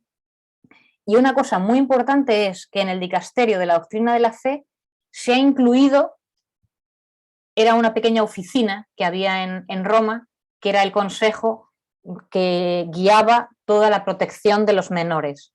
Pues ese pequeño consejo, toda esa oficina, se ha metido dentro del dicasterio de la doctrina de la fe. A mí, ¿por qué me parece esto muy importante? Porque no se trata ahora mismo de proteger la doctrina de la fe de los herejes. No estamos en ese momento de buscar la doctrina de la fe como las herejías, sino de proteger las personas. Y la Iglesia se ha dado cuenta que el tema de los abusos de poder y los abusos sexuales es un tema gordísimo dentro de la Iglesia, que empezó en el 2018, en el Boston Globe, ese gran boom, y empezó a salir. Ha salido después en Francia, supongo que sabéis, los que habláis francés, ese gran informe de 200.000 casos de niños abusados. Y entonces la protección de los menores entra dentro de la doctrina de la fe. ¿Qué es lo que hay que proteger? ¿Hay que proteger la doctrina de la fe? ¿O lo que hay que proteger es que las personas vulnerables no sean heridas por personas de la Iglesia? Este es el gran problema de la Iglesia en el día de hoy, no son las herejías. Son que niños están siendo abusados por sacerdotes, que es lo más grave, ¿no? Entonces, en este momento, por eso os quería compartir un pequeño vídeo que luego os recomiendo que lo veáis completo, porque es un vídeo muy bueno, que es un testimonio de un chico que ha sido víctima de abuso, y quiero poner solo aquí algún pequeño momento. Tengo aquí los momentos apuntados. Este momento 22. Después el 09 y después el 15-20. Quiero poneros algunos trozos de esta entrevista, ¿no? Voy a comprobar que estoy haciéndolo con sonido otra vez. Ahora sí que está con sonido.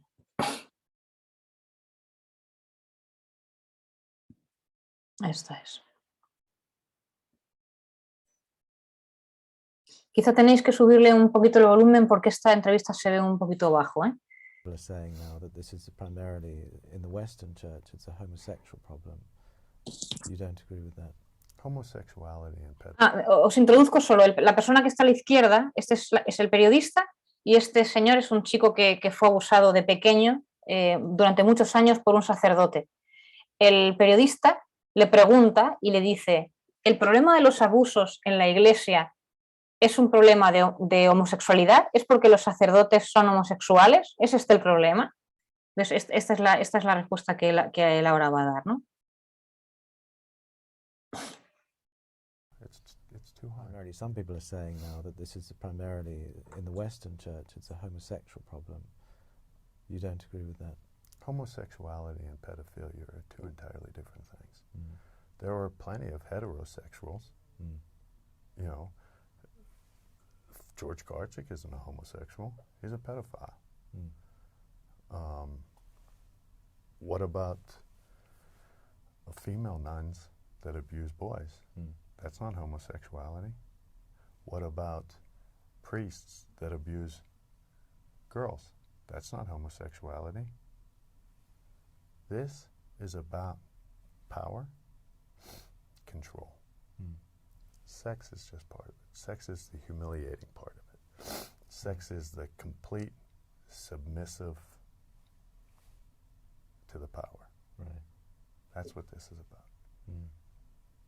I have known many, many, many gay people, men, women, faithful gay people. That wasn't chosen. They would never harm a child. And we've had discussions about this, and I think it's wrong to put the two together. This is not, and I think that's part of the church's blame to go to, because they know that's not true. But the figures say that 80% of abuse cases in the John Jay report were male on male. So they say, well, the statistics show that the propensity was for same-sex abuse. Consent. Consent. I might be more acceptive to that if there was consent involved. There is no consent to rape. Right. Consent is the key word in that. It might be male on male, but one of the men didn't concede.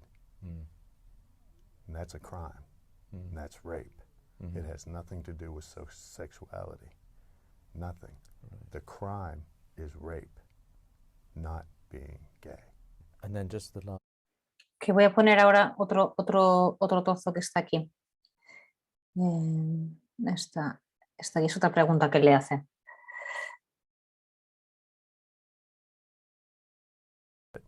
A handful of people get very close to me that I would call really considered good friends, just because I don't trust people. I don't. And the closest man in my life, the priest, who's supposed to take care of, abused me and abused that trust, and I just, for my whole life, didn't want anybody to get close to me again, and so I would always find a way to wreck it. What has been your reaction to the church's approach to this issue since it's come to light, since 2002, really? What's been your?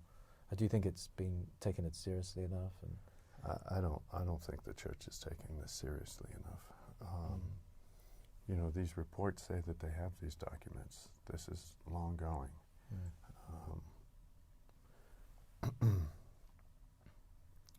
I can't even begin to describe how hard this is to carry for the rest of your life. As an adult, and the older you get, it's much, much harder than as a child.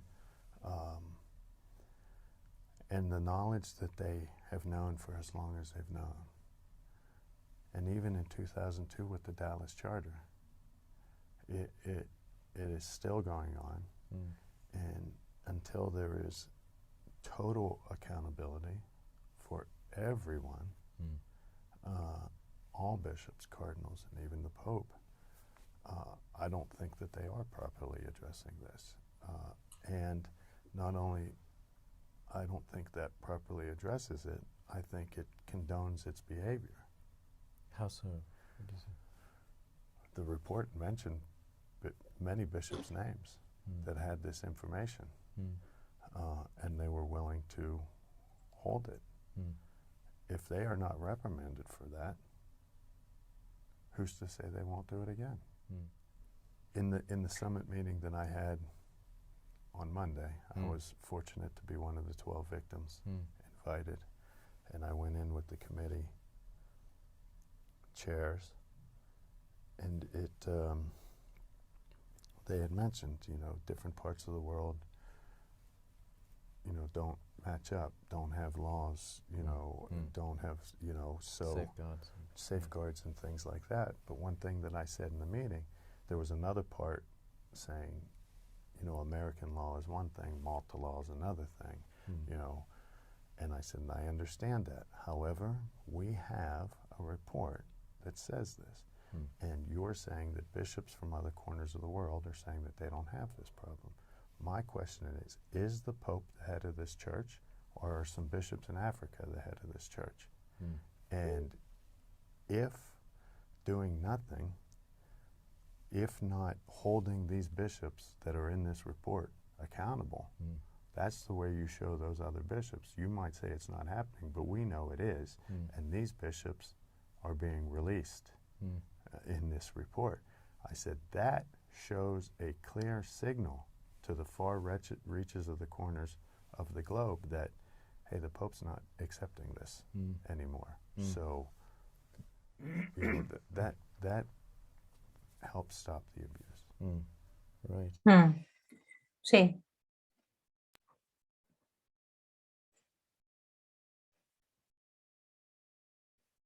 Sí, después si queréis en vuestras comunidades podéis escuchar el testimonio completo de él, porque él cuenta también al principio, cuenta cómo sucedió en su infancia todo el abuso, las consecuencias que tuvo en su vida, y os he puesto más las partes en las que hablaba más lo que habéis escuchado, ¿no? Pero el Papa cuando está quiero compartiros otra vez la pantalla de antes, ¿no?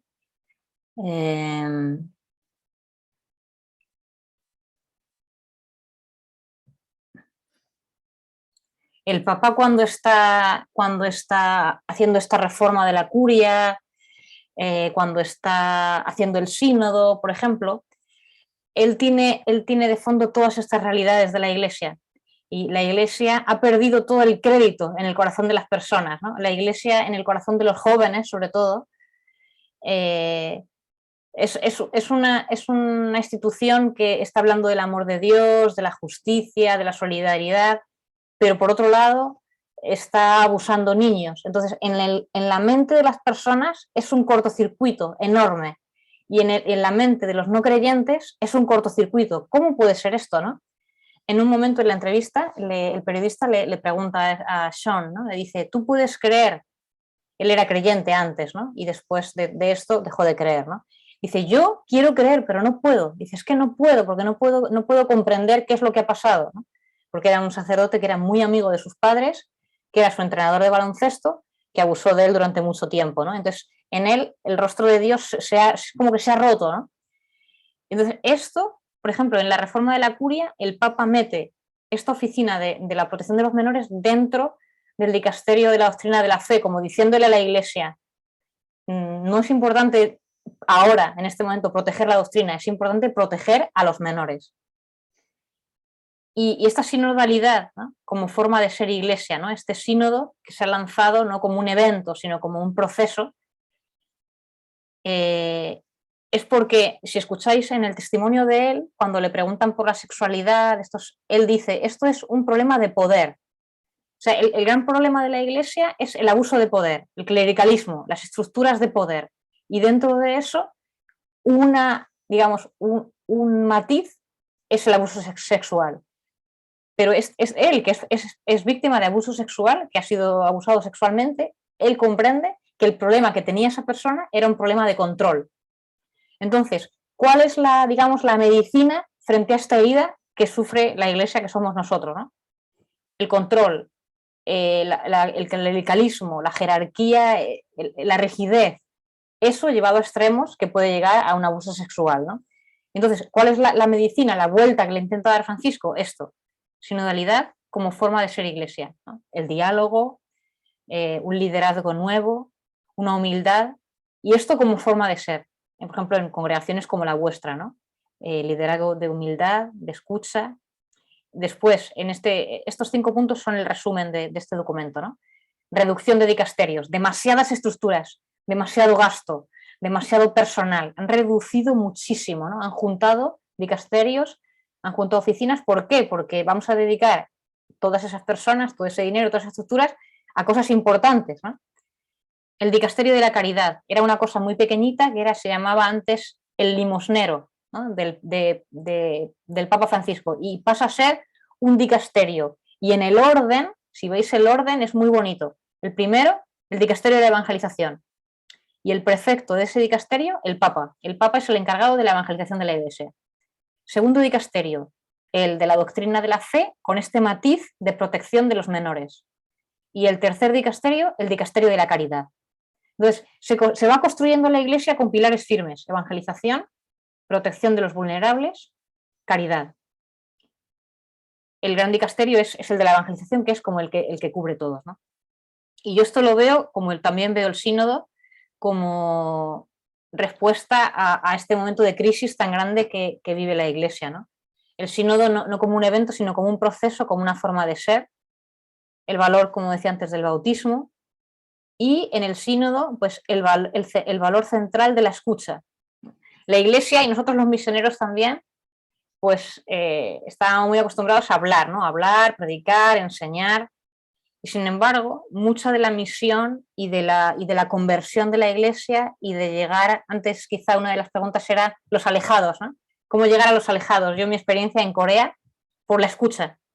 A los alejados nunca vamos a llegar hablando. Vamos a llegar dándoles tiempos y espacios para que ellos nos hablen de su vida. Si tú a un alejado, a una persona no bautizada, a una persona que tiene una vida rota, a una persona herida, a una persona, cualquier persona, le das un tiempo de escucha, esa persona se acerca, aunque no digas nada. Y después es verdad que es el discernimiento. Hay cosas que sí, hay cosas que no, hay que hacer un proceso, ¿no? Entonces, en el sínodo está dentro todo esto, ¿no? La situación de la Iglesia, que lo queramos o no. Cuando le pregunta el periodista a este chico si cree que la Iglesia está abordando bien o de una manera adecuada el problema de los abusos, él dice no, porque dice esa palabra de accountability, ¿no? Que en español sería, pues, darnos cuenta de lo que está pasando, ¿no? Tener los datos, la verdad. Por ejemplo, la Iglesia en España, cuando ha salido el report de la Iglesia de Francia, en España ha sido un periódico, también El País, que ha lanzado que por qué España no hacía lo mismo que Francia de investigar los casos de abuso, y está empezando la conferencia episcopal muy poco a poco, pero todavía hay mucho eso de cubrir, ¿no? Cubrir nuestros fallos, cubrir nuestros errores. Y esto de cara a la... ¿Por qué lo meto esto en esta charla, que es de misión, ¿no? Porque de cara a la misión, a la evangelización, esto es lo peor que podemos hacer. O sea, lo peor que podemos hacer de cara a acercarnos a un alejado es cubrir nuestros errores. Si nosotros vamos a los alejados con una actitud humilde, reconociendo como Iglesia nuestros errores o como personas, el alejado se va a acercar. O sea, la humildad, la verdad, la transparencia, son valores que acercan a los alejados. Pero si queremos ser una Iglesia misionera, si queremos una Iglesia que llegue a la periferia, todo este proceso de limpieza, de reconocimiento de los abusos es necesario. Es como que yo veo a Francisco como en 2 vías: Iglesia en salida, caridad, evangelización, pero a la vez afrontar el tema de los abusos, porque si el tema de los abusos y el tema de bajar la cantidad de poder, la cantidad de control que como Iglesia hemos tenido, no funciona lo otro. Es como 2 cosas que tienen que ir a la vez, ¿no? Entonces aquí os quería poner, estos días escuchaba una charla de esta mujer que es Leticia Soberón, que es del Dicasterio de las Comunicaciones Sociales. Como en todo este mundo de la evangelización en Internet, pues tengo mucha oportunidad de tener también relación con la gente de Comunicaciones Sociales de Roma, ¿no? Y ella, cuando hablaba del sínodo, hablaba de esto, ¿no? El sínodo lo que nos está intentando transmitir es entender la autoridad como servicio y llevarnos a un liderazgo más colaborativo.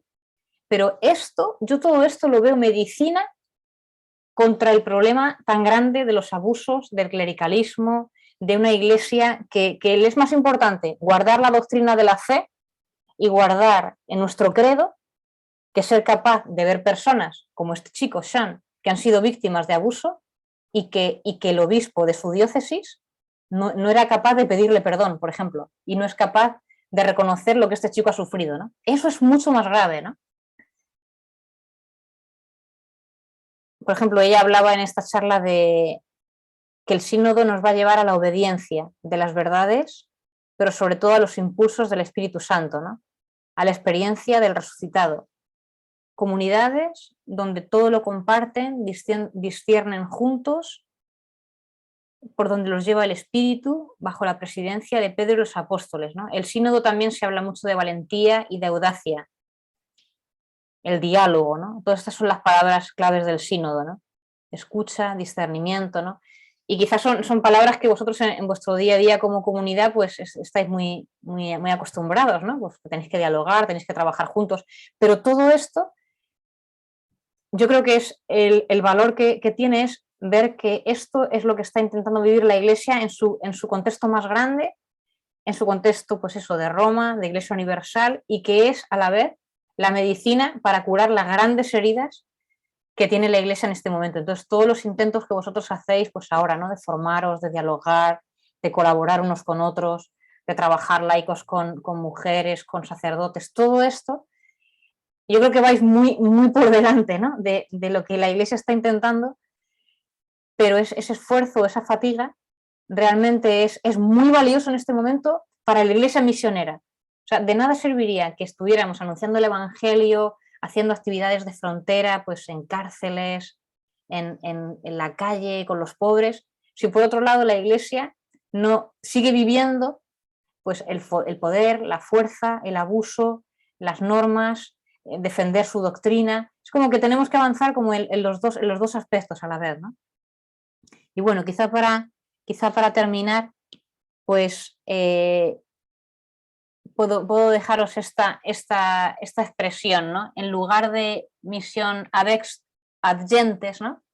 Adyentes, pues yo he ido leyendo otras expresiones, ¿no? Que se acercan más a lo que pues, nosotros como misioneros, vosotros vivimos, ¿no? No se trata de una misión adyentes, ¿no? Llegar al final, llegar a lo último, sino una misión ad extra, a los demás, a cualquier persona, a los demás, al que está a tu lado, ¿no? A tu compañero de comunidad, al vecino de enfrente, ¿no? A la señora de la tienda, a la persona que pasa. Al extra es el que está más fuera, el que está fuera de mí, a delta, al otro. Y luego in altum, ¿no? Profundo. No se trata de llegar muy lejos geográficamente, sino llegar profundo, al corazón profundo de las personas. Y ad vulnera, ¿no? En las heridas. Dios nos está intentando enviar a las heridas de la humanidad, a las personas que están heridas y también a las propias heridas de la Iglesia, ¿no? Yo veo que como Iglesia tenemos que conocer cuáles son esas heridas, ¿no? Y vosotros, pues en vuestras iglesias locales, también seguro que las conocéis, ¿no? Por ejemplo, aquí la Iglesia en Corea es muy jerárquica, muy jerárquica, muy masculina, muy rígida, y eso para nosotros, como misioneros, por ejemplo, para mí como misionera aquí, no solo veo que es una tradición, lo veo que es una herida, y que si esa herida yo no soy capaz de tocarla con una medicina y curarla de esta manera, ¿no? Acercándome a esa herida, como el Papa Francisco, ¿no? Bajando poder, aunque yo haga muchas actividades misioneras y aunque yo esté predicando el Evangelio, son como van a ser frentes contrapuestos.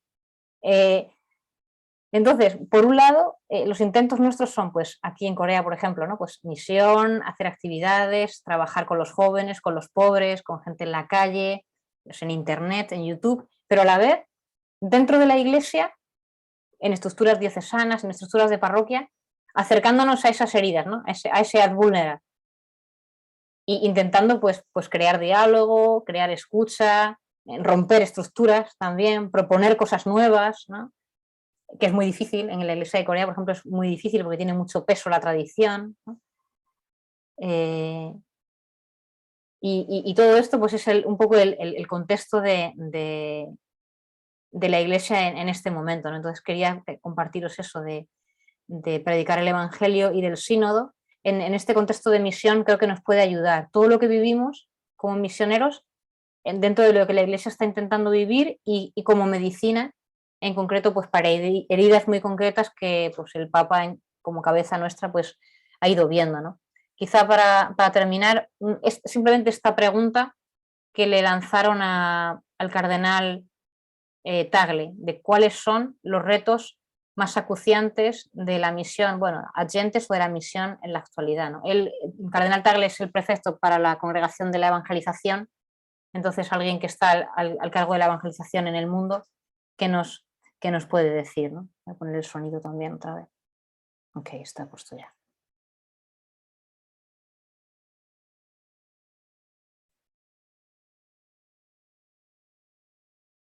Well, some of the challenges these past 400 years remain the same. No, some challenges do not change. But now, because of the changing scenario in our world today, I think Missio Adyentes must consider, first of all, interreligious dialogue, not only for an exchange to bring the good news, but in order also to help build a world of friendship, understanding, what Pope Francis calls fraternity through religions. Why? Because nowadays religions are being used for extremist agenda, and they fight, people are made to fight each other in the name of religions.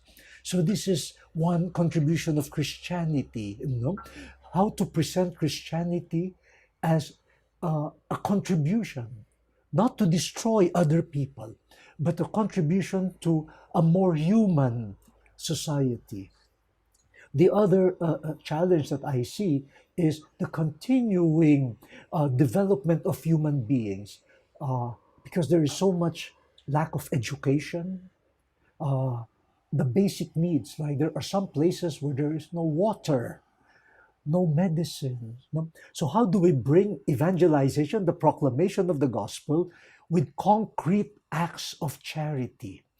Because the language of charity, which is God is love, you know, is understood by all, you know, and it is a concrete way. And many people in the world are still living in extreme poverty.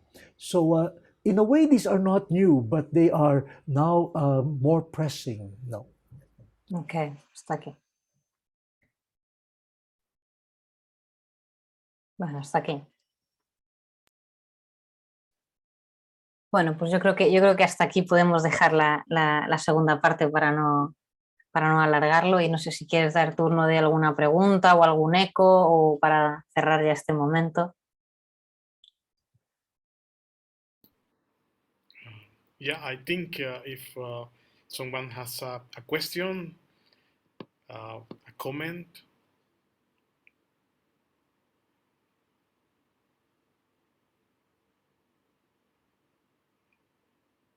So I would like to say that it has been quite rich what you have shared with us. It has been very interesting, and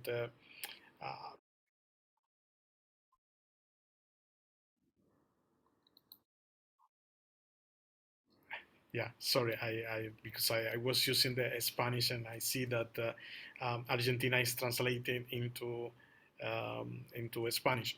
So I would say that it was quite good. It was amazing and wonderful what you have shared, and I think it will be useful for us, an enrichment, this experience, what we have heard tonight in this Asian time. Okay. So wonderful, and once again, thank you so much, Esther Palma, for your wonderful participation, for really your inputs has been great to us. We have faced some challenges related with translation and things we are still learning, but well, we'll try our best to improve for the coming meetings, the coming Zooms. Okay, so thank you so much to you all for your participation and for your interest also. And you know, Esther was saying something about recalling, no, that la misión, ¿qué es la misión? Entrar en una danza de amor, en la danza de amor, que es Dios, porque Dios es amor.